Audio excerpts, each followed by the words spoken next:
মায়ের প্রতিষ্ঠা হয়েছিল বাংলার 1357 বাংলা। তো আজ থেকে প্রায় 74 বছর আমরা পদার্পণ করেছি। তবে পুরো ঘটনা যদি বলতে হয় তাহলে প্রায় 90 বছর আগেকার ঘটনা বলতে হবে, মানে মায়ের প্রতিষ্ঠারও আগে ঘটনা। জন্মাষ্টমী তিথি এরকম সময় দাদু শ্মশানে সাধনা করছেন রাত্রিবেলা। দাদু ধ্যানস্থ ছিলেন, মানে দেখেন যে হঠাৎ শ্মশানটি মানে এক অপূর্ব আলোর জ্যোতিতে ভরে গেছে। দাদু দেখছেন ওই যে ঘাসের ওপরে দাদু গরু নিয়ে যেতেন,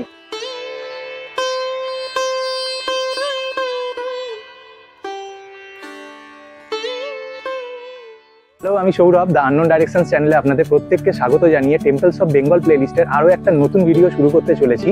আর তার আগেই বলে রাখি, যেহেতু টেম্পলস অফ বেঙ্গল, তো বুঝতেই পারছেন আজকের এই ভিডিওটার মাধ্যমেও একটা মন্দিরের অজানা তথ্য আপনাদেরকে দেবো। তো আজকে আমাদের গন্তব্যস্থল হতে চলেছে হুগলি জেলার হরিপাল থানার অন্তর্গত শ্রী পতিপুর গ্রামের অধিকারী পরিবারের বিখ্যাত সিদ্ধেশ্বরী কালী মন্দির।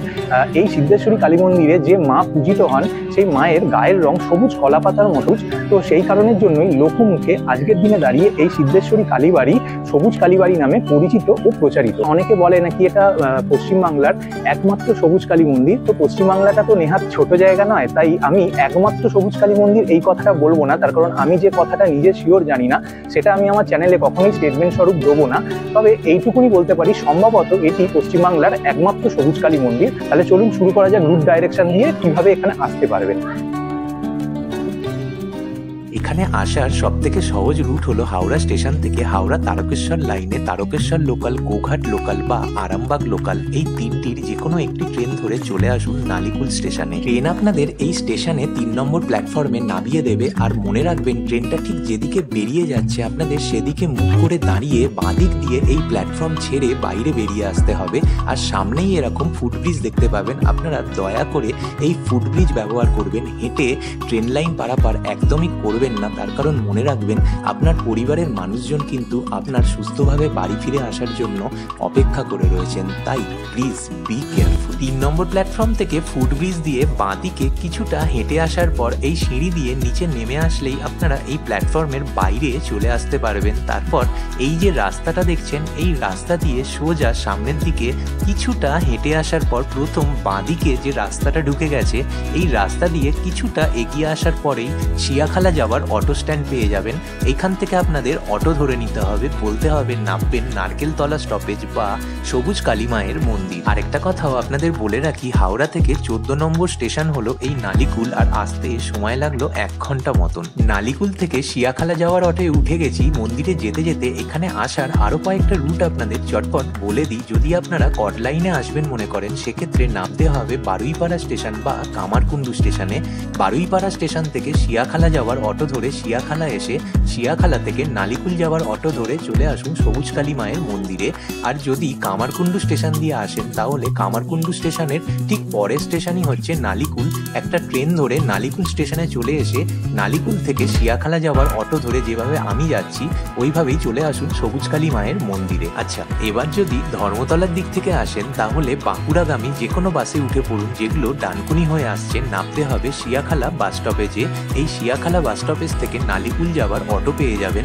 এই অটোয় উঠে চলে আসুন নারকেলতলা স্টপেজ বা সবুজ কালী মায়ের মন্দিরে। আচ্ছা, লাস্ট আরেকটা রুট বলে দিই। যদি আপনারা দমদম, দক্ষিণেশ্বর বা বড়নগরের দিক থেকে আসেন, তাহলে ডাইরেক্ট 26 নম্বর বাস রয়েছে, যেগুলো আসছে চাপাডাঙ্গা। এই বাসে করে চলে আসুন শিয়াখালা বা আরামবাগগামী যে কোনো বাসেও চলে আসতে পারেন শিয়াখালা। তারপর একইভাবে শিয়াখালা থেকে নালিকুল যাওয়ার অটো ধরে এই নারকেলতলা বা সবুজ কালী মায়ের মন্দিরে চলে আসতে পারেন। আমার জানা এখানে আসার সবকটা রুটই বলে দিলাম। এর বাইরে যদি কোনো রুট থাকে তাহলে আপনারা কমেন্ট বক্সে জানাতে পারেন, তাহলে আর যারা ভিডিওটা দেখছেন তাদের এখানে আসতে সুবিধা হয় আর কি। আর আপনাদের সাথে কথা বলতে বলতে চলে এলাম আমাদের গন্তব্যে। এই হলো নারকেলতলা স্টপেজ। অটো আপনাদের ঠিক এখানে নামিয়ে দেবে।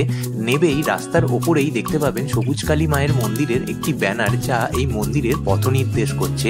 আর বলে রাখি, নালিকুল স্টেশন থেকে অটোয়ে এখানে আসতে আমাদের সময় লাগলো ওই মোটামুটি 20 থেকে 25 মিনিট মতন। আর এই হলো অধিকারী বাড়ি। আজ থেকে প্রায় ৭৪ বছর আগে বাংলার ১৩৫৭ বঙ্গাব্দে এই অধিকারী পরিবারের ঈশ্বর স্বর্গত শ্রী শ্রী বটকৃষ্ণ অধিকারী এখানেই সবুজকালী মায়ের প্রতিষ্ঠা করেন। তারপর থেকে আজ অবধি এখানে মাকে প্রত্যেক দিন বাঁশি বাজিয়ে শোনানোরও চল রয়েছে। বর্তমানে এই মন্দিরের নিত্য পূজার দায়িত্বভার রয়েছে ওনারই পুত্র শ্রী শ্রী কালীপদ অধিকারীর কাঁধে, যিনি সাধন জগতে পণ্ডিত থেকে শুরু করে তন্ত্রকুলাচার্য ও রাজজ্যোতিষী এরকম বিভিন্ন সম্মানে সম্মানিত। আপনারা এখানে আসলে তার বিভিন্ন সার্টিফিকেটও দেখতে পাবেন। সাধন জগতে এই মানুষটি পণ্ডিত শিবানন্দ পুরী নামেও পরিচিত, আর ওনার সঙ্গে সঙ্গে এই মন্দিরের দায়িত্বভার সামলাচ্ছেন ওনার সুযোগ্য পুত্র শ্রী দেবজ্যোতি অধিকারী, যিনি নিজেও একজন গুণী শাস্ত্রীয় সঙ্গীত শিল্পী এবং পণ্ডিত পদ্মবিভূষণ হরিপ্রসাদ চৌরাশিয়ার ছাত্র। আসুন এবার দর্শন করে নিন এখানকার সবুজকালী মায়ের, যিনি এখানে বাড়ির মেয়ে হিসাবে পূজিত হন। মা কালীর কথা চিন্তা করলেই আমাদের মাথায় মায়ের ঠিক যে রূপটা আসে, এখানে কিন্তু মায়ের রূপটা পুরোপুরি তার ব্যতিক্রম। এখানে মায়ের গায়ের রং কচি কলা পাতার মতন সবুজ, যা সত্যি প্রত্যেকের মনে কৌতূহল সঞ্চার করবে। মায়ের এরকম রূপের কারণ এই মন্দির তৈরির ইতিহাস ও এই মন্দিরের সাথে জড়িয়ে থাকা বিভিন্ন অলৌকিক ঘটনা জানতে চেয়ে কথা বলে নিয়েছিলাম এই মন্দির যিনি প্রতিষ্ঠা করেছেন তার নাতি শ্রী দেবজ্যোতি অধিকারীর সাথে। ওনার একটি এক্সক্লুসিভ সাক্ষাৎকার রইল আপনাদের জন্য, যা দেখলে ও শুনলে আপনারা এই মন্দির সম্বন্ধে অনেক কিছুই জানতে পারবেন। তো দাদা, আপনার নাম আর পরিচয়টা সবার আগে একটু জানতে চাইবো। নমস্কার, আমার নাম দেবজ্যোতি অধিকারী। আমি সবুজকালী মায়ের মন্দিরের বর্তমান আহ্বায়ক। আচ্ছা দাদা, সবার প্রথমে একটা মনে কৌতূহল জাগে যে মা কালীর যে রূপটা আমরা ছোটবেলা থেকে দেখে এসেছি, কিন্তু এখানে এসে দেখলাম যে মা কালীর যে গায়ের রং সেটা পুরোপুরি কচি কলা পাতার মতন সবুজ রঙের। তো মায়ের যে এইরকম রূপে এখানে পুজো হয়, তার কি পিছনে কোনো রকম শাস্ত্রীয় ব্যাখ্যা বা কোনো ইতিহাস রয়েছে? যদি আপনি একটু আমার দর্শকদেরকে জানান তাহলে খুব সাহায্য হয়। হ্যাঁ, এটা বলতে গেলে মায়ের প্রতিষ্ঠা হয়েছিল বাংলার ১৩৫৭ বঙ্গাব্দে। তো আজ থেকে প্রায় ৭৪ বছর আমরা পদার্পণ করেছি। তো এই ৭৪ বছর মায়ের পূজা প্রতিষ্ঠিত হচ্ছে, পূজা হয়ে চলছে। তবে পুরো ঘটনা যদি বলতে হয় তাহলে প্রায় ৯০ বছর আগেকার ঘটনা বলতে হবে, মানে মায়ের প্রতিষ্ঠারও আগে ঘটনা। আমার দাদু ঈশ্বর স্বর্গত শ্রী শ্রী বটকৃষ্ণ অধিকারী, উনি সেই সময় বলতে প্রায় ৯০ বছর আগেকার কথা বলছি আমি। তখন উনি ম্যাট্রিকুলেশন পরীক্ষায় পাশ করেন, করে উনি চাকরি পেয়ে যান। চাকরি করতে উনি অন্য রাজ্যে ওনার পোস্টিং হয়, সেখানে ওনার বিভিন্ন জায়গায় ট্রান্সফার হতে থাকে, উনি সেখানে যেতে থাকেন। কিন্তু ওনার মন খুব একটা কিন্তু চাকরিতে ছিল না, মানে অন্য জায়গায় গিয়ে চাকরি করবো এই ধরনের মানুষ ছিলেন না উনি। উনি একটু ভাব খেয়ালি গোছের মানুষ ছিলেন, নিজের মনের মধ্যে নিজের ভাব নিয়ে থাকতেন এরকম, যার কারণে চাকরি যেখানে করতেন সেখানে কাজকর্ম ঠিকঠাক মন লাগাতে পারতেন না, সেখানে অসুবিধার মধ্যে পড়তে হতো। এবং ওনার অনিচ্ছায় ছিল, এবং প্লাস বাড়ির মানুষের অনিচ্ছাতে, মানে বাড়ির মানুষ বলে যে ছেলে অত দূরে ছেলে চাকরি করছে, গ্রামের মানুষ বুঝতেই পারছে যে না, তুমি ফিরে এসো, এখানকার গ্রামের আমাদের যা পেশা চাষাবাদ, তুমি এই সমস্ত কাজকর্মই করো। তো দাদুর তো ইচ্ছা খুব একটা ছিল না, তো দাদু ফিরে আসেন। তখন থেকেই দাদু কিন্তু বললাম একটু ভাব খেয়ালি গোছের মানুষ ছিলেন, সবার সঙ্গে মিশতেন না খুব একটা। দাদু বাঁশি বাজাতে পারতেন তখন থেকে।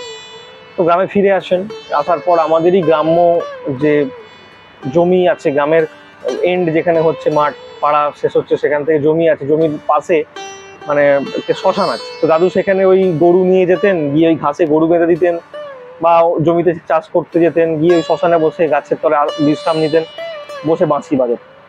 তো ওরকম একটা নির্জন স্থান, আজ থেকে প্রায় ৯০-৯২ বছর আগেকার কথা যেটা বলছি। তো সেখানে বসে বাঁশি বাজাতেন। তো সেখানে আস্তে আস্তে দাদু কি হয়, সাধন জগতের দিকে আস্তে আস্তে দাদু পা বাড়তে শুরু করে। দাদু আস্তে আস্তে বেশি শ্মশানে যাওয়া বাড়ানো, মানে সংখ্যা বাড়িয়ে দেন, বেশি সময় ধরে ওখানে কাটাতে শুরু করেন এরকম। তো এমন একদিন দাদু গরু নিয়ে গেছেন ওখানে শ্মশানে, খোঁটা যেটা বলে গরুর খোঁটা বাঁধছেন আর কি, খোঁটাতে ওই মুগুর দিয়ে খোঁটা পুঁতছেন বসে উবুয়ে। তো দাদুর পিছন দিক থেকে একজন দাদুর নাম ধরে ডাকেন, বটকৃষ্ণ। দাদু তখন পিছন ঘুরে তাকান, পিছন ঘুরে তাকিয়ে দেখেন একজন সাদা বস্ত্র পরিহিত একজন সন্ন্যাসী, যার দাড়ি রয়েছে, চুল বড় বড় সাদা চুল দাড়ি, হাতে কমণ্ডুল, খড়ম পায়ে দাঁড়িয়ে রয়েছেন দিব্য পুরুষ একজন। তো এই দিব্য পুরুষ যখন ওনার নাম ধরে ডেকেছেন, দাদু ওনাকে কোনোদিন দেখেননি, চেনেন না, দাদু চমকে যায়, ওনার দিকে তাকিয়ে থাকে। এবং ওই দিব্য পুরুষের এমনই ছটা মানে জ্যোতি বেরোতে শুরু করে দেহ থেকে, দাদু কোনো প্রশ্নই ওই ব্যক্তিকে করতে পারেন। তখন ওই ব্যক্তি মৃদু হাসেন, এসে বলেন যে তোমার আজকে অমুক সময়ে শ্মশানে দীক্ষা হবে, তুমি আমার সঙ্গে দেখা করবে বলে উনি শ্মশানের ভেতরে গভীরে চলে যান। দাদু চমকে যান, উনি সোজা বাড়ি চলে আসেন, এসে ওনার মাকে মানে অর্থাৎ দাদুর মাকে বলেন যে এরকম একজন সন্ন্যাসী দেখা করতে বলেছেন, আমার দীক্ষা হবে বলেছেন। তখন আজ থেকে আগেকার কথা বলছি, পুরোনো আমলের মানুষ, যে সন্ন্যাসী দেখা করতে বলেছে, যদি না যায় তার ছেলে, যদি কিছু অমঙ্গল হয়, তাই দাদুর মা ওনাকে পাঠায়। আর দাদু তো একটু মনে মনে আনন্দ হচ্ছিলই, কারণ ওনার তো সাধন জগতের দিকে ইচ্ছা বেড়ে গেছে অলরেডি। তারপরে একজন সাধক ওনাকে দীক্ষা দেবেন বলেছে, ওনার তো পোয়া 12, শুধু মায়ের বাড়ির পারমিশনটা দরকার ছিল। উনি খুশি আনন্দ মনে চলে গেছেন শ্মশানে। গিয়ে দেখছেন ওই শ্মশানের সেই যে বৃক্ষ নিম গাছ, সেই গাছটি কিন্তু এখনো বর্তমান, এখনো আছে সেই অবস্থা। তো সেখানেতে দাদু যান, গিয়ে সন্ন্যাসী ওনাকে দীক্ষা দান করেন। এর পরের ঘটনা কিন্তু দাদু আর কাউকে বলে যাননি। অর্থাৎ ওই সন্ন্যাসী কে ছিলেন, কোথা থেকে এসেছিলেন, তারপর কোথায় বা চলে গেলেন, এটা কিন্তু আমরা কেউ জানি না, বা দাদু কাউকে বলে যাননি। দাদু বলেছিলেন এটা গুপ্ত। উনি একজন পূর্ণ আত্মা ব্যক্তি ছিলেন। দাদু তারপরে দীক্ষিত হন, আর একদম পুরোপুরিভাবে উনি শ্মশান সাধনা করতে শুরু করেন তারপরে। এবং বলে নেওয়া ভালো, এটা কিন্তু আমরা সম্পূর্ণ আমরা বৈষ্ণব, এবং আমরা বৈষ্ণব পাড়ার মধ্যে বসবাস করি। এবং আমার দাদুর বাবা মা প্রত্যেক কিন্তু ওই তিলক সেবা, বাড়িতে নিরামিষ। এবং দাদুর বাবা আমাদের যে ব্যবসা ছিল, শাঁখার ব্যবসা, যে মহিলাদের শাঁখা পড়েন, সেই শাঁখার ব্যবসা। ওই শাঁখার ব্যবসার কাজে যখন গ্রামে যেতেন, তো যে জমিতে পেঁয়াজ চাষ হয়েছে, তার জমির পাশ দিয়ে যে আল দিয়ে হেঁটে যেতে হবে, দাদু ওই মানে দাদুর বাবা ওই রাস্তাও ধরতেন যদি পেঁয়াজের গন্ধ লাগবে বলে, মানে এতটাই গোড়ামি ছিল আর কি। তো এরকম একটা বৈষ্ণব পরিবারে এই শ্মশান সাধনা করছে, বাড়ির লোক খুব একটা ভালো চোখে নিচ্ছিল না। তো দাদু লুকিয়ে লুকিয়ে শ্মশানে চলে যেতেন রাত্রিবেলা। তো বাড়ির লোক ঠিক করেন যে ছেলেকে আটকাতে গেলে বিবাহ দিতে হয়। দাদুকে জোর করে এক প্রকার বিবাহ দেওয়া হয়, আমার ঠাকুমার সঙ্গে দাদুর বিবাহ হয়। তো বিবাহ পরে দাদু শ্মশানে যাওয়া যে কমালেন এমনটা নয়, ঠাকুমাকে বুঝিয়ে বাজে আরো বাড়িয়ে দিলেন শ্মশানে যাওয়া। তো সেই দেখে বাবা মা হাল ছেড়ে দিয়েছেন দাদু। দাদু তারপরে একদিন স্বপ্নাদেশ পান যে তুমি আমাকে বাড়িতে পুজো করো। মানে যখন দেখছে যে বিয়ে হয়ে গেছে, একটু অসুবিধার মধ্যে পড়তে হচ্ছে, তখন দাদু বাড়িতে বাড়ির সবার ঘরের মধ্যে ঘট প্রতিষ্ঠা করে এবং যন্ত্রে মায়ের পূজা করতে শুরু করলেন। শ্মশানে যেতেন, কিন্তু সেটা বিশেষ বিশেষ তিথিতে যেতেন। তো আগে যেমন রোজের যেতেন, সেটা বিশেষ তিথি যেমন অমাবস্যা, তো আপনার তৃতীয়া, এই সমস্ত তিথি, ত্রয়োদশী, এই তিথিগুলোতে যেতে শুরু করেন এবং বাড়িতে ঘটে আর যন্ত্রে মায়ের আরাধনা করেন। তো এমন একটা সময় অতিবাহিত হওয়ার পর দাদু স্বপ্নাদেশ পান যে তুমি আর কতদিন ঘটে যন্ত্রে আমার পুজো করবে, তুমি এবার মূর্তি রূপে আমাকে প্রতিষ্ঠা করো। তো এই কথা যখন বাড়ির লোক সবাই জানতে পারে যে আমরা বৈষ্ণব বাড়িতে কালী মূর্তি এনে প্রতিষ্ঠা হবে, তো দাদুকে তো সবাই রেড়ে করে ওঠে। এবং পাড়ার লোক জানতে পারে এটা বৈষ্ণব পাড়ার মধ্যেখানে তৎকালীন সময় মোড়ল সিস্টেম ছিল। সে সমস্ত গ্রামের মাথারা এলেন, বৈষ্ণব ধর্মের মাথারা এলেন তৎকালীন সময়ের, এসে বললেন তোমরা বৈষ্ণব পরিবারে তোমরা কালী পুজো এনে করতে পারবে না। এবং বাড়ির লোকও বাধার সৃষ্টি দেয় যে তুমি এতদিন শ্মশানে যাচ্ছিলে লুকিয়ে, আমরা ঠিক বলছিলাম, কিন্তু তুমি ওই কালী ঠাকুর এনে বাড়ির মধ্যে মন্দির প্রতিষ্ঠা করে পুজো করবে, এটা আমরা মেনে নেব। ঠিক আছে, সেই গোঁড়ামি কিন্তু এখনো আছে। এই বৈষ্ণব এবং শাস্ত্রের যে দ্বন্দ্ব, এটা কিন্তু এখনো আছে, ভীষণভাবে আছে। তো দাদু পিছিয়ে যান সেই সমস্ত বাধায় পড়ে। বাড়ির লোকই যেখানে বাধা দিচ্ছে, সমাজের লোকের সঙ্গে লড়াই করে তো লাভ নেই। তো বাড়ির লোকের বাধায় দাদু তখন পিছিয়ে পড়ে। দাদু এমন একটা দিন আছে, জন্মাষ্টমী তিথি এরকম সময়, দাদু ওই শ্মশানে সাধনা করছেন রাত্রিবেলা। দাদু সাক্ষাৎ পান স্বয়ং শ্রীকৃষ্ণ এবং মা কালী। দাদু ধ্যানস্থ ছিলেন, মানে দেখেন যে হঠাৎ শ্মশানটি মানে এক অপূর্ব আলোর জ্যোতিতে ভরে গেছে, কোনো অন্ধকার সে অর্থে নেই, আলোর ছটা একদম। দাদু দেখছেন ওই যে ঘাসের ওপরে দাদু গরু নিয়ে যেতেন, ওই সবুজ নতুন যে দুর্বা ঘাস, সেই ঘাসের ওপরে স্বয়ং শ্রীকৃষ্ণ এবং মা একসঙ্গে দাঁড়িয়ে রয়েছে। দাদুকে তখন ওই মা এবং শ্রীকৃষ্ণ অভয় দিয়ে বলেন যে তোমরা যে মনে করছো আমরা আলাদা, আমরা কিন্তু আলাদা নই, আমরা এক এবং অভিন্ন, তোমরা মূর্খামি করছো, দেখবে বলে তখন দাদু দেখছেন যে স্বয়ং শ্রীকৃষ্ণ এবং মা কালী একসঙ্গে, মানে ওই দুটো অবয়ব একটি অবয়বে আসছে, এসে একটি নারী মূর্তি তৈরি হচ্ছে, যে নারী মূর্তিটি দেখতে অবিকল কালী ঠাকুরের মতো, এবং গায়ের রংটি ওনার হয়ে যাচ্ছে ওই দুর্বা ঘাস, ওই যে কচি দুর্বা ঘাসের যে ডগের যে রং সবুজ, সেই রঙের ওই দেবী মূর্তি। বাদ বাকি সবটাই কালী ঠাকুরের মতো দেখতে, সেটা মায়ের রূপ দেখলেই বুঝতে পারবেন। এবং ওই দেবী মূর্তি। এবং তখন শ্রীকৃষ্ণ এবং মা কালী বলেন দাদুকে যে এই রূপ প্রতিষ্ঠা করতে তোমার বাড়িতে কোনোদিন বাধা পাবে না, এবং মানুষকে বোঝাও যে আমরা কিন্তু আলাদা নই, তুমি শ্মশান সাধনায় সিদ্ধি লাভ করে তুমি মাকে পেয়েছো, তাই মা তোমার কাছে এসেছে, এবং তুমি বাঁশি বাজাতে, আর তুমি বাঁশি বাজিয়ে তুমি আমাকে তুষ্ট করে আমি তোমার কাছে এসেছি তোমার বাঁশি বাজানো তুষ্ট হয়ে। অর্থাৎ দাদু উভয়কে তুষ্ট করে ফেলেছিলেন, একদম যেমন সাকসেসফুলি উনি যেমন বৈষ্ণব, আবার সাকসেসফুলি একজন শাক্ত, মানে একই দেহে এই দুটো পার্সোনালিটি উনি নিয়ে চলে এসেছিলেন। দাদু তারপরে ওই দেবী মূর্তিকে রটন্তী কালী পুজো তিথিতে, এবং ওই যে শ্রীকৃষ্ণের মা কালী যে একত্রিত হলেন, এইটা যে নিছক গল্পকথা নয়, এর ব্যাখ্যা শাস্ত্রীয়ভাবে আছে। ওই যে রটন্তী কালী পুজো তিথিতে দাদু যে প্রতিষ্ঠা করলেন বাংলা 1300 বঙ্গাব্দে, এর ব্যাখ্যাটা হচ্ছে রটন্তী কালী পুজো, অর্থাৎ রটন্তী কালী পুজো তিথিতে স্বয়ং শ্রীকৃষ্ণ মা কালীর রূপ ধরেছিলেন। আমরা জানি যখন ওই বৃন্দাবনে বা যখন ওই শ্রীকৃষ্ণ এবং রাধিকা প্রেমালাপ করছিলেন, তখন এই ঘটনা জটিলা কুটিলা আয়ান ঘোষ অর্থাৎ রাধিকার স্বামীকে গিয়ে বলেন যে তোমার স্ত্রী ওই কৃষ্ণের সঙ্গে প্রেমালাপ করেছে, যাও গিয়ে তুমি দেখে যাও। তখন আয়ান ঘোষ কিন্তু কালীর উপাসনা করতেন, শক্তি সাধক ছিলেন উনি তখন চলো বলে দেখতে যাই বলে উনি তখন যান জটিলা কুটিলার সঙ্গে নিয়ে, এবং উনি তো ভগবান, শ্রীকৃষ্ণ তো ভগবান, উনি জানতে পেরে গেছিলেন যে রাধিকার স্বামী আসছে। তখন রাধিকাকে বলে তোমার স্বামী আসছে, আয়ান ঘোষ আসছে, আমি কালীর রূপ ধরবো, তুমি কালী পুজো করতে শুরু করো। বলে স্বয়ং শ্রীকৃষ্ণ কালীর রূপ ধরেন এবং রাধিকা কালী পুজো করতে শুরু করে, এবং আয়ান ঘোষ এসে দেখে যে তার স্ত্রী রাধিকা কালী পুজো করছে। আর যেহেতু আয়ান ঘোষ কালীর উপাসক, সেটা দেখে খুব খুশি হয় যে তার স্ত্রীও কালীর পূজা করছে।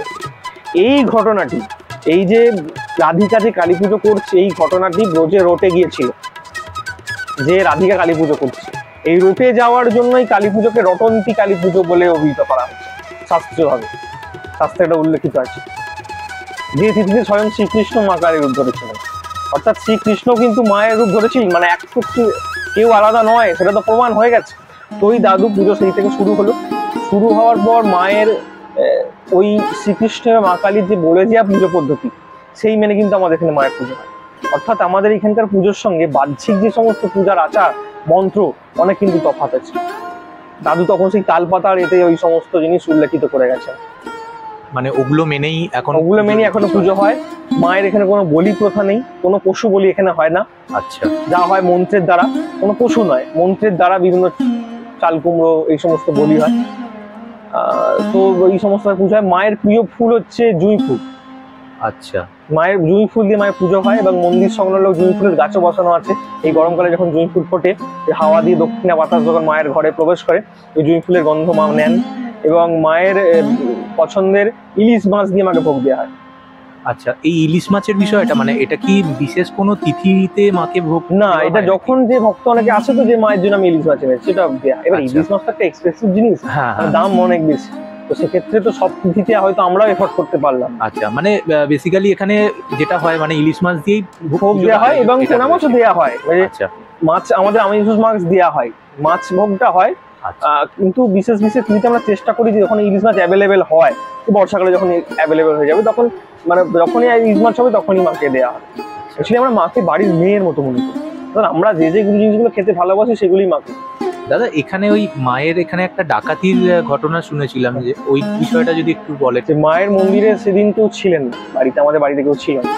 তো মায়ের সকালবেলা যখন বাড়িতে ফেরে দেখেন মায়ের মন্দিরের দরজা খোলে, তখন সবাই বুঝতে পারে যে ডাকাতি হয়েছে মায়ের মন্দিরে। তো মায়ের এই দুপাশে দুটো ত্রিশূল রাখা থাকতো, রাখা হয়েছে। এই ত্রিশূল তখনও রাখা ছিল। ত্রিশূল এখন পিছনে রাখা হয়েছে জায়গার অভাবের জন্য, অসুবিধা হয় বলে। এই ত্রিশূলটির সামনে, বেদির সামনে দুপাশে মায়ের সামনে রাখা থাকতো এই দুটো ত্রিশূল। এবং ওই যখন সকলে দরজা খুলে দেখছে, এই দুটো ত্রিশূল একে অপরের দিকে এইভাবে হেলানো, এবং মায়ের গায়ে কিন্তু গহনায় কেউ হাত দিতে পারবে দেখা যায়। মানে ওইটাই দেখে বোঝা যায় যে যখন মায়ের গায়ে তারা গহনায় হাত দিতে যায়, ওই ত্রিশূল যখন ওই রকম হেলে পড়ে, তারা ওখান থেকে কিন্তু দরজা খুলে থেকে ছুটে। এবং ওই ত্রিশূল সেই দিন সারাদিন রাখা ছিল এই অবস্থা। সবাই দেখতে এসেছিল আমাদের গ্রামের মানুষজন, যারা যে এই অবস্থা হয়েছে। এরকম একটা ঘটনা মায়ের লীলা হয়েছে। মায়ের লীলা অনেক আছে, অনেক ঘটনা। যারা এখানে আসে তারা মাকে দেখে উপলব্ধি করতে পারে। মা তাদের দিকে, তাদের মায়ের মুখের দিকে তাকালে তারা একটা কিছু অনুভব করতে পারে। এখন একটি কথা খুব মানে হয়েছে, আমি বলছি কথাটি, সেটি হচ্ছে কিছু কিছু জায়গায় দেখছি আমি জীবন্ত কালী, কলকাতার একমাত্র জীবন্ত কালী। আমি মাকে, ওখানকার মাকে প্রণাম জানিয়ে আমি সব নতমস্তকে প্রণাম জানাই এবং মা আমার অপরাধ ক্ষমা করুক। কিন্তু মাও হয়তো ওই কথাটিতে দুঃখ পান, এই যে একমাত্র জীবন্ত কালী, তাহলে কি কলকাতার আর কালীঘাট, দক্ষিণেশ্বর এগুলো মৃত? সারা পশ্চিমবঙ্গের অন্যান্য কালী মন্দির মৃত? একমাত্র জীবন্ত কালী ওই মন্দিরটি। ওখানকার মা স্বয়ং কিন্তু এই কথাটি হয়তো উনিও কষ্ট পান। এটা একদম উচিত। দাদা, এই মন্দির খোলা বন্ধের এমনি সময়টা কি রয়েছে? আমাদের প্রতিদিন সকালবেলা 10টার সময় মন্দির খোলা হয়, সারাদিন মায়ের মন্দির দর্শন চলে। কিন্তু যারা পুজো দিতে চান তাদেরকে কিন্তু সকাল 11টা থেকে 12টার মধ্যে মায়ের পূজা হয়। যদি কেউ পুজো দিতে চান তখন ওই সময়ের মধ্যে আসতে হয়। আর অমাবস্যা তিথিতে মায়ের এখানে খিচুড়ি ভোগ, মায়ের অন্ন ভোগ এই সমস্ত হয়। যারা আছেন সেদিন কিন্তু ভোগ সেবা করতে পারেন। যজ্ঞানুষ্ঠান হয়, যজ্ঞে যারা বিভিন্ন সমস্যায় জর্জরিত তারা কিন্তু মায়ের ওই যজ্ঞে আহুতি দিয়ে তাদের বিভিন্ন সমস্যার জন্য অনেক মানুষ দূর দূরান্ত থেকে আসে, বিভিন্ন জায়গা থেকে। তারাও কিন্তু সন্ধ্যেবেলার এমনি পুজোর কি সময় রয়েছে? শীতল হয়, ওটা সন্ধ্যে 6টার পরে মায়ের শীতল আরতি। সারা বৈশাখ মাসটা মানে আমাদের যেমন জল তৃষ্ণা পায়, দেবতাদেরও তো পায়। সেই জন্য আরেকবার মানে 3 বেলা পুজো হওয়ার কথা, সেখানে ওই বিকেলবেলা একটু বৈকালিক পূজা, যেখানে মাকে ওই এই মরশুমি ফল জল নিবেদন করা হয়। আর এমনি মন্দির খোলা থাকে মোটামুটি কটা? সারাদিন, রাত্রি 10টা পর্যন্ত, সকাল 10টা থেকে রাত্রি 10টা। কারণ হচ্ছে এই টাইমের মধ্যে কেউ আসলে দর্শন করতে পারে। পুজো দেওয়ার সময়টা সকাল 11টা থেকে 12টা। সন্ধ্যেবেলা কিছু দর্শন করতে আসলে কি হয়, অনেক মানুষ আছে যারা সন্ধ্যের পরে এসে এখানে একটু শাস্ত্র আলোচনা বা বসে এখানে বাঁশি বাজানো হয় সন্ধ্যেবেলা, তো সেই সমস্ত শোনেন। রাত্রির মন্দির বন্ধ হতে প্রায় 10টা, সাড়ে 10টা। আর এমনি এখানে পুজো দেওয়ার নিয়ম কি রয়েছে? মানে ফুল যার যা মনোবাঞ্ছা দিয়ে সে দিতে পারে। তবে এখানে ওই মাংস বললাম, মাংস আমাদের এখানে কোনো রকম ঢোকে না। মায়ের তো প্রিয় মাছ, যেটা বললেন, মনে করেন মাছ নিয়ে এসে অনেকে নিয়ে আসেন। বিশেষ কি কি তিথিতে মানে মোটামুটি এখানে বিশেষ পুজোর আয়োজন করা হয়? প্রত্যেকটা অমাবস্যা তিথিতে তো মায়ের পূজা হয়, হোমযজ্ঞ তো হয়। হোমযজ্ঞ হয়। আচ্ছা। এবং মায়ের যে বাৎসরিক পূজা বলে রটন্তী কালী পূজা, যেহেতু রটন্তী কালী পুজোতেই মায়ের প্রতিষ্ঠা দিবস, সেই প্রতিষ্ঠা দিবস এই দিনে ওই দিন সকাল থেকে মঙ্গল আরতি, চণ্ডীপাঠ, সকালের পূজা অনুষ্ঠান, ঘট স্নান, হ্যাঁ, সন্ধ্যেবেলায় মানে গানের অনুষ্ঠান, তারপরে সন্ধ্যেবেলায় এখানে নাম সংকীর্তন থেকে শুরু করে এবং আপনার ওই সন্ধ্যেবেলা মায়ের পূজা সারা রাত্রি ব্যাপী চলে।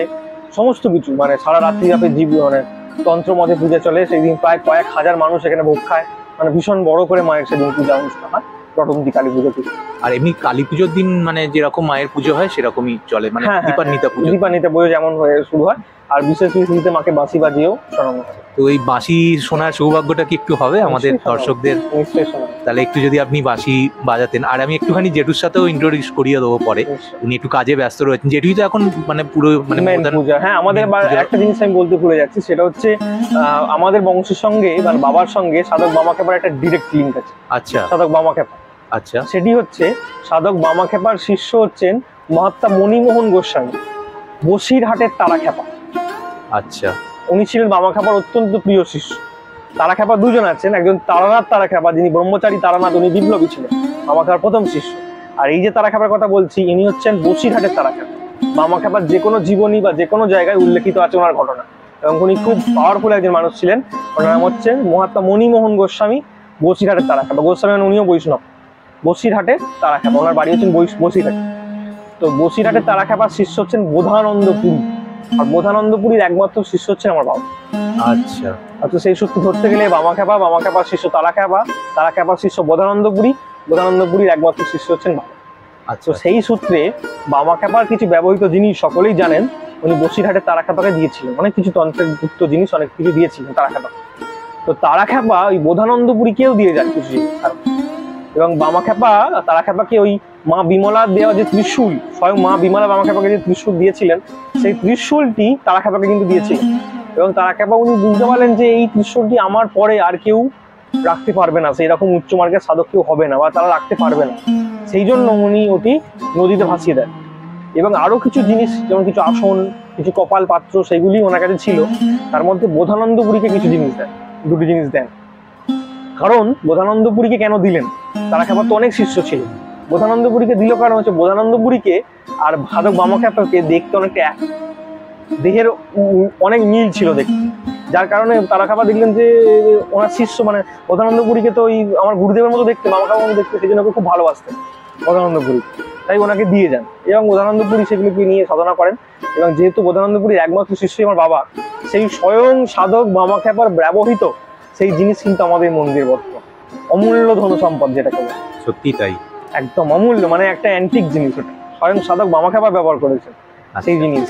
এবং সেইটি জিনিস এখনো আছে এখানে, সেটা বিশেষ তিথিতে তার তন্ত্র মতে সেই জিনিসের কাজ হয়। তো সেই অমাবস্যার যখন রাত্রে যদি কেউ মানে দর্শনার্থী কেউ এলে দেখতে পায় সেটা তাদের সৌভাগ্য যদি হয়। আচ্ছা আচ্ছা আচ্ছা একটা লিঙ্ক আছে, স্বয়ং সাধক বামাখ্যাপার পরাপর শিষ্য ছিল আমার বাবা। আচ্ছা। আর দাদা যদি আপনার একটু ফোন নাম্বারটা বলে দেন, যদি দূর থেকে তো অনেক মানুষে আসেন, যদি কোনো কোয়ারিজ থাকে এই ভিডিওটা দেখেও যদি কেউ আমার ফোন করতে নাম্বার চায়। হচ্ছে 8116032631, এটাই হোয়াটসঅ্যাপ নাম্বার। হোয়াটসঅ্যাপেও যোগাযোগ করে নিতে পারেন নাম্বারে, বা ফোন করেও যোগাযোগ। তো দাদা একটু যদি মানে বাঁশি কি এখন বাজানো যেতে পারে, তাহলে একটু কিছুক্ষণ শুনে নিতাম আমরা। নিশ্চয় শোনো। ওকে। দাদু ওই বাঁশি বাজিয়ে যেহেতু মাকে তুষ্ট করেছিলেন, সেই জন্য ওই সময় থেকে প্রতিদিন মাকে বাঁশি বাজিয়েছেন। দাদু বাজাতেন, তারপর বাবা, তারপরে আমি। কারণ আমি বর্তমানে মানে ক্লাসিক্যাল প্লেয়ার, মেলিও শাস্ত্রীয় সঙ্গীত মানে বাজাই। আমার গুরুজি পণ্ডিত পদ্মবিভূষণ হরিপ্রসাদ চৌরাশিয়া। আচ্ছা আচ্ছা, আপনি শাস্ত্রীয় সঙ্গীতেরও স্টুডেন্ট? হ্যাঁ, আমার গুরুজি বাহ। হচ্ছেন এই যে, এবং পদ্মবিভূষণ পণ্ডিত হরিপ্রসাদ চৌরাশিয়া। এই মুহূর্তে বাঁশির জগতে ওনার ওপরে কেউ নেই, না সত্যি তাই, ওনার কেউ নেই। এবং আমার সৌভাগ্য মায়ের কৃপাতি আমি ওনার চরণে গিয়ে পৌঁছাতে পেরেছি। আমি শোনাবো রাগ যোগ। আচ্ছা এটা খুবই মানে এটা মেডিটেটিভ রাগ, এটা এই রাগের মাধ্যমে আমরা মেডিটেশন করতে পারি। খুবই একটি মানে জনপ্রিয় রাগ। এটা রাত্রে রাগ বলা হয়, রাত্রি দ্বিতীয় প্রহর, অর্থাৎ ওই 8টা-9টার পর থেকে আমরা এই রাগটা বাজানো যেতে পারে, রাত্রি 12টার মধ্যে। তো সেই রাগ দিয়ে আমি শোনাবো রাগ যোগ।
কারেন্ট অফের জন্য লাইটটা কমে গেল। যাই হোক, তো অসাধারণ একটা মানে শুনলাম আপনার কাছ থেকে বাঁশি।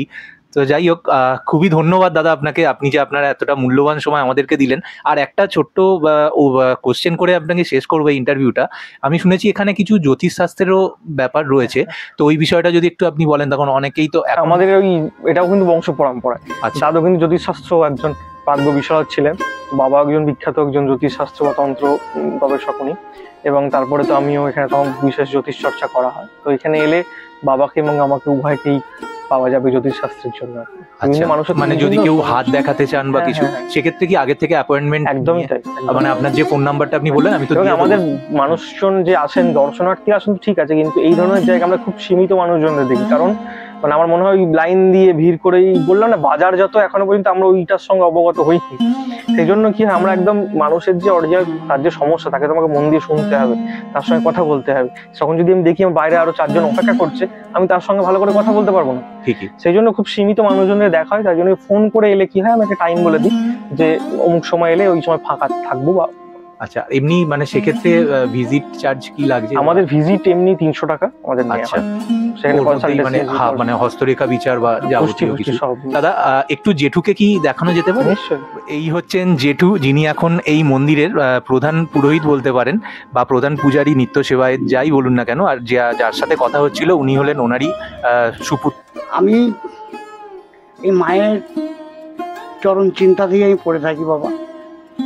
আর যেসব মানুষজন আসে বিভিন্ন সমস্যা নিয়ে, সেই সমস্যা থেকে কিভাবে অব্যাহতি পাবে তার কিছু কথা তাদেরকে বলি।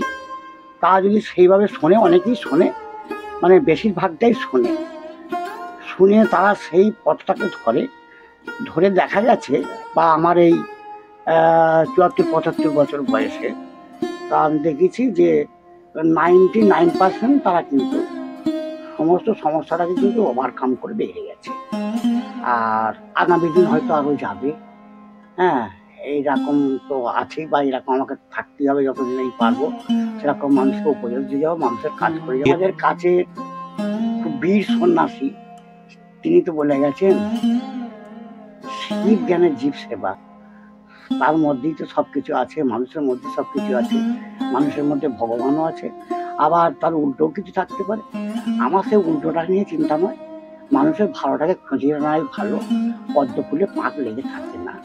হ্যাঁ, গোলাপের যেমন কাঁটা আছে, পদ্মের তেমন কাঁটা আছে, কিন্তু কোনো ফুলে কাঁটা নেই। বোঁটায় কাঁটা আছে, কাণ্ডে কাঁটা আছে। কাণ্ড আর বোঁটা আমার তো কোনো কাজ না, আমার তো দরকার ফুলটা। যে ফুলটা আমি সেই মায়ের শ্রীচরণে দেবো, বা আমি আমার বিশেষভাবে আমার সেই দেবদেবীর চরণে কাজে লাগাবো, বিশেষ ক্ষেত্রে বিশেষ সময় যদি পাই তবে। হ্যাঁ, অতএব আমি পাপকে ঘৃণা করবো, পাপীকে নয়। একদমই তাই। তাই না? মানুষ অনেক কিছু চলার পথে অনেক কিছু ভুল করতে পারে বাবা। হ্যাঁ, ভুল করতে পারে, কিন্তু ভুলটাকে ঠিক করে নেওয়ার মানুষের কাজ। আর কিছু বলবো না। না না না, আপনি ভালো থাকো। একদম একদম, আপনার আশীর্বাদে, মায়ের আশীর্বাদে জয় মা, জয় বাম, জয় বাম, সবার ভালো হোক। জয় তারা, জয় তারা, জয় তারা। ভালো থাকবেন জেঠু। জয় মা, জয় মা, জয় মা। তোমরা ভালো থাকো। তো আজকের ভিডিওটা এখানেই শেষ করছি। আশা করছি এই ভিডিওর মাধ্যমে আপনাদেরকে এই সবুজ কালী মায়ের মন্দিরের যাবতীয় তথ্য দিতে পেরেছি। প্লাস দাদার তো একটি সাক্ষাৎকার দেখলেনই আপনারা। তারপরেও জানি একটা ভিডিও যথেষ্ট নয় আপনাদের সমস্ত কোয়ারিজের উত্তর দেওয়ার জন্য। তারপরেও যদি কোনো রকম কোয়ারিজ থেকে যায়, তাহলে যেটা বলে থাকি প্রত্যেকটা ভিডিওতে, এটাতেও সেম কথা বলবো। কমেন্ট বক্স তো খোলাই রইলো, আপনাদের মতামত অবশ্যই কমেন্ট করে জানাবেন। আর এরকম যদি মন্দির আপনারা দেখে থাকেন আর কোথাও, বা আপনাদের যদি জানা এরকম অদ্ভুত অজানা কোনো মন্দির বা যে কোনো জায়গার সন্ধান দিতে পারেন, তাহলে অবশ্যই সেটা কমেন্টে জানাবেন। আমরা পরবর্তী ভিডিওতে চেষ্টা করব সেই মন্দিরটা বা সেই জায়গাটা কভার করা, এবং আপনাদের নামও আমরা আমাদের ভিডিওর মাধ্যমে বলার চেষ্টা করব।